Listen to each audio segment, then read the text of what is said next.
కృష్ణా జలాల పునర్పంపిణీపై నోటిఫికేషన్లను రద్దు చేయాలని సిపిఐ డిమాండ్ చేసింది. తిరుపతి జిల్లా వరదయ్యపాలెం సిపిఐ ఆధ్వర్యంలో ఈ నెల 20, 21 తేదీలలో విజయవాడలో 30 గంటల నిరసన దీక్ష చేపట్టారు. ఈ కార్యక్రమంలో భాగంగా వరదయ్యపాలెం మండల సిపిఐ కార్యదర్శి తరుణ్ కుమార్ ఆధ్వర్యంలో గోడ కరపత్రాలను విడుదల చేశారు. సిపిఐ జిల్లా కార్యవర్గ సభ్యుడు సుధాకర్ రెడ్డి మాట్లాడారు.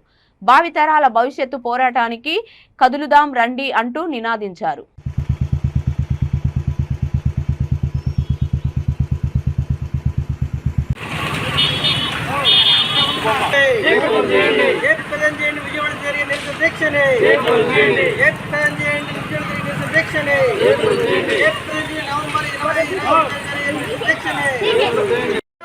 నవంబర్ 21 తేదీన విజయవాడలో జరిగే 30 గంటల నిరసన దీక్షని జయప్రదం చేయండి. నవంబర్ 20, 21 తేదీన విజయవాడలో 30 గంటల జరిగే నిరసన దీక్షని జయప్రదం చేయండి.